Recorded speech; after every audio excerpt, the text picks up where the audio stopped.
Sin ir más lejos, en el día de mañana y desde las 13 se está convocando una movilización en el marco del tratamiento de la ley de glaciares desde las 13 horas en Avenida de Mayo y 9 de Julio con una marcha a las 17 hacia Congreso. Muy probablemente el columnista que estoy a punto de presentar vuelva sobre esto hacia el final de la columna. También tenemos un encuentro el 15 de abril. Estos encuentros presenciales que estamos haciendo en la Casona Cultural de Humahuaca, 20:30 en la vereda Sánchez de Bustamante de Humahuaca, para conversar sobre el futuro.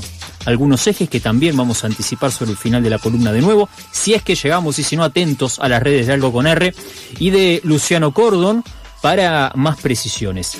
Luciano Cordon, docente, activista y director del Árbol, Escuela de Ruralidad y Permacultura, ya está con nosotros y nosotras. Profe, ¿cómo anda? Inmejorable. Bien. Acá, como comentábamos, asistiendo... En un día clave.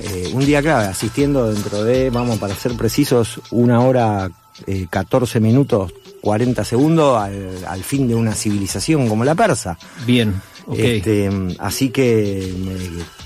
acá, en un momento histórico... Sí, en un día histórico. No, ya no sé cómo llamarle. Por eso cuando me preguntaste cómo estaba, inmejorable. Claro. La verdad que no... es como un cuento. Claro. En definitiva. Un poco tiene que ver con el título, entiendo yo, de la columna que vas a desarrollar ahora, que es, abro comillas, el viejo pico del petróleo. El viejo pico del petróleo. ¿Por qué, Luciano? Y bueno, me hago una cosa más en referencia a la permacultura, en definitiva, ¿no? Y por eso el viejo pico del petróleo. La permacultura nace como una respuesta, claro, a un escenario que básicamente se plantea con el pico del petróleo. El pico del petróleo es una hipótesis, en realidad es lo que nos sucede, en ese momento es una hipótesis, hoy con un nivel de consenso importante, por más que nadie lo mencione, en definitiva, que planteó un tipo que llamaba Hubert en el 71. En ese momento histórico sucedieron 2 hechos fundamentales. Uno es, en 1971, el planteo del pico del petróleo, de que íbamos a llegar al cenit, al pico de extracción máxima, y a partir de ahí nuestra cultura, nuestra civilización en términos planetarios, ¿no? Como dice el Peluca, empieza a disponer de menor cantidad de energía y se viene un quilombón, en definitiva. Eso es lo que plantea Hubert, y ahora vamos a ir a algún detalle más en el 71. En el 72... el MIT, el Massachusetts Institute of Technology, el Club de Roma le encarga al MIT un informe que hizo Don Amigos y un montón de técnicos más, que se llamó Los límites al crecimiento, ¿no? Son 2 hechos fundamentales: el planteo del pico del petróleo y los límites al crecimiento, que generan, en definitiva, la conciencia de los límites planetarios, ¿no? De los recursos naturales, de los recursos energéticos como finitos, como es nuestro planeta, en definitiva. De hecho, unos años después, no solo a partir del planteo, pero en realidad de la noción de las empresas petroleras, en definitiva, que son las que encargan estos estudios, viene la crisis del petróleo, en definitiva, ¿no? Que tenía que ver con eso, el pico del petróleo, y ese contexto es lo que hace que nazca la permacultura, en definitiva. Por eso, para la permacultura, como el pico del petróleo es como básico, es el viejo, no voy a decir querido, porque es en realidad lo que genera el pico del petróleo es el escenario que en definitiva no queremos, ¿no? Que es este reordenamiento y en definitiva comandado muy caóticamente. Es clave esto en la ecología, en la permacultura y en cualquier parte de las ciencias ambientales. Estos 2 hechos son los que desencadenan que hoy incluso haya una carrera, en definitiva, o varias carreras en la Argentina que trabajen sobre esto. Claro. Ahora, cuando escuchamos y vemos lo que pasa en la guerra que se está dando hoy entre Israel, Estados Unidos e Irán, y muchos de los conflictos en general en Medio Oriente tienen que ver con este contexto, con el pico del petróleo, ¿no? Hubert, un poco yendo como a esa parte para después en realidad hablar de un poco lo que está pasando y el contexto, en ese sentido el planteo era que el cenit del petróleo se iba a dar y se dio entre el año 2006 y 2007, ¿no? Porque en el 71 ese escenario era con el petróleo los hidrocarburos convencionales, no los no convencionales. Todavía no se había desarrollado el fracking. Claro. Eso arranca a principios de los 80, ¿no? Entonces, en realidad, ese escenario del pico del petróleo, a partir del descubrimiento de las fuentes de hidrocarburos no convencionales, lo que hace es extenderse un poco más, en definitiva, ¿no? Y de hecho el pico del petróleo, contando lo convencional y no convencional, ya nos antecedió. El pico de extracción de lo que podemos sacar de todo eso sucedió en 2018. Ya hace 8 años. Lo que estamos sacando hoy con todas las fuentes que hay dando vuelta todavía no supera ese pico de extracción. Y en realidad estamos ya en una meseta que empieza a bajar a futuro. Por otro lado, cada vez tenemos más demanda.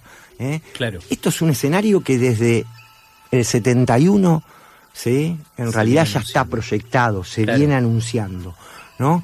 Es como, yo te avisé, es como cuando hablamos del negacionismo, lo de son 30.000, bueno, ese dispositivo funciona para otro montón de cosas, ¿no? Porque cuando hablamos de esto, bueno, se nos va acá, bueno, pero siempre hay como un pero, y como es un escenario, la verdad que no está bueno, claro. En definitiva, bueno, se activa esa cuestión del negacionismo, que en cuestiones climáticas funciona, pero soberbiamente. Ahora, esto que estamos charlando puntualmente, que no son las consecuencias del pico del petróleo, sino la explicación del pico del petróleo, es en definitiva el escenario con el que trabajan todas las empresas petroleras, ¿sí?, mineras y gasíferas de este planeta. Esta guerra, este conflicto del cual estamos atravesando ahora, además de ser esperado, tiene que ver con apropiarse con lo que queda de este recurso que es finito. Esa carrera de crecimiento, sobre todo de las principales potencias, que saben que cada vez queda menos, lo que arranca es, bueno, el sálvese quien pueda por lo que va a quedar, digamos. Bueno, y ese es un parte de la clave, por ejemplo, y en esto término que hablábamos recién del negacionismo en términos climáticos, que a veces a gente como Milei o como Trump se los acusa de negacionistas del cambio climático. Y la verdad que no, en definitiva, vamos a hablar de Trump, ¿no? Después de última mencionamos un poco al de cabotaje, pero al peluca mayor es un aceleracionista, es 100% consciente de ese escenario. La estrategia del aceleracionismo es apretar el acelerador para que eso suceda de la manera más rápida posible. Y en el caso del orden hegemónico global que hoy está en disputa con China, bueno, Estados Unidos, encabezado por Donald Trump, sabe que este es el momento clave para poder tomar la mayor cantidad de posesiones y en definitiva de recursos petroleros y de energía y de minería posible. Porque en unos años la hegemonía china va a ser mucho mayor y lo que no pueda manotear ahora, después va a ser mucho más difícil. Claro. Por más que incluso lo que manotea ahora lo pierda, a futuro, en ese aceleracionismo, bueno, lo que sucede es esto, este manoteo y este avance de posiciones, que en definitiva, incluso para la interna yanqui, para toda la cuestión geopolítica, para lo que es los informes del IPCC, que también se siguen negando, por más que se siguen confirmando año tras año, este escenario bélico hoy era como clarísimo. Irán lo tiene clarísimo desde el 79. O sea, claramente parte de las presiones tienen que ver con eso. La primera guerra, en definitiva, continuidad de esta, que eso a las 21 se vence y se acaba la civilización. Ojo al piojo, la civilización persa, que tiene 5.000 años. Claro. Pero bueno, ahora dice que el peluca esta noche se termina vamos a dejar de ser contemporáneos. Pero en definitiva, la primera guerra de este conflicto es la guerra Irán-Irak, ¿sí? Que arranca en el año 80. En realidad, desde la Revolución Islámica, ya mirando es el contexto. Ya mirando la escasez y mirando este escenario donde nosotros tenemos todo esto, que es un recurso escaso, no quiero entrar en cómo habla hoy nuestro benemérito presidente en relación a de lo bueno de convertir un bien en escaso, pero ese escenario está claro y sabía que iban a venir por ellos, en definitiva. Por eso también tiene estas respuestas. Antes de que me olvide, interesante para quien quiera seguir, yo la verdad que no soy admirador del régimen de los ayatolá, de hecho soy muy crítico, pero en algún momento colaboré para Hispan TV, síganla en los medios, es la televisión iraní, en castellano para toda América Latina, Hispan con H, donde van a ver otro tipo de información, es la que hoy hay que ver a las 9, y comparten toda una red que tiene que ver con el mundo persa, ni siquiera es el mundo árabe, sí. ¿no? Pero bueno, durante muchos años grabaron un montón de contenido, hay otra página y un programa que en algún momento salía por YouTube que se llama El Frasco, que es de Hispan TV en definitiva, y donde van a encontrar otro tipo de información, pero los iraníes se estuvieron preparando. Este escenario de escasez, los chinos se estuvieron preparando. Hay algunos especialistas, incluso en política internacional, que indican que los técnicos y políticos y diplomáticos que están siguiendo el conflicto desde Irán están mucho más capacitados que los interlocutores que tienen en Estados Unidos, que es básicamente un ex presentador de la televisión yanqui y el propio presidente, en el que no se puede saber qué piensa la semana que viene. Por supuesto, y lo mismo sucede con los chinos. ¿Sí? O sea, y donde por otro lado hay un trabajo en conjunto pensando en este futuro escenario en relación a la mayor demanda de energía y la escasez, ¿sí? Y la finitud de los recursos. Entonces nos sucede esto. Y que por otro lado, cuando hablamos de esto, uno dice, bueno, ¿cómo lo bajo por otro lado a lo cotidiano? ¿O qué tiene que ver esto con la ecología? Bueno, todo esto es lo que hace que tengamos el quilombo lo ecológico que tenemos y ambiental que tenemos.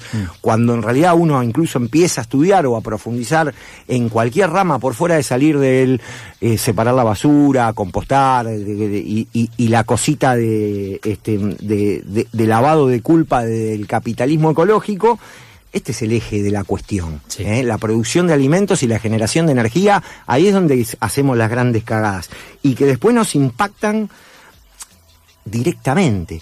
¿Cuánto va a salir la garrafa en el medio del invierno? ¿Cuánto va a salir la calefa? Porque esto es como directo, ¿sí? ¿Cuánto estamos pagando? Hoy a partir de esta semana los colectivos circulan con menor frecuencia, ¿sí? ¿Por qué? Y porque sube el combustible, no dan los números, y esto viene en ascenso. Claro. Argentina, que deja todo librado a la planificación y a la mano del mercado, recién hace un poquito abrió la licitación para comprar el gas con el que nos vamos a calentar, porque Vaca Muerta está conectado a ¿dónde? Si el gasoducto todavía no se terminó. Nosotros no tomamos parte del gas que nosotros consumimos, lo importamos. Claro. ¿Sí? No somos autosuficientes en términos energéticos. Y el día que conecten eso al Golfo San Matías se va a ir para afuera, vamos a seguir en la misma. Básicamente, como país, todavía no compramos las garrafas para el invierno. Se abrió la licitación. ¿A cuánto las vamos a pagar? ¿A cuánto vas a pagar? Hoy una garrafa vale lo más barato en todo el país, 20 lucas. Que no tengamos autosuficiencia energética en invierno es una locura. Y bueno, es una locura, es un incordio. Es un incordio. Y en un gobierno como este, por ahí si la tuviéramos, la tendríamos que pagar a precios internacionales, claro, como pasa con el kilo de carne. Fíjense que hoy ya ni siquiera hay discurso de no hay que comer carne. No hace falta. No hace falta. Sí, y bueno, ahora con esto es exactamente lo mismo. O sea, esto impacta de manera directa. Eso, acordémonos de esto, lo que vas a pagar la calefa. Claro. ¿Sí? Esto de que nos decía nuestro benemérito y pensador, filósofo y presidente contemporáneo Mauricio Macri, de ponete el pullover adentro de casa. Bueno, así va a ser este invierno. Esto es importante tenerlo en cuenta y por eso es tan importante lo que está sucediendo. Por otro lado, nuestro presidente, el Peluca, que deja librado las cosas a la mano libre en el mercado. Bueno, ¿quién es el mercado? ¿Qué están pensando a futuro?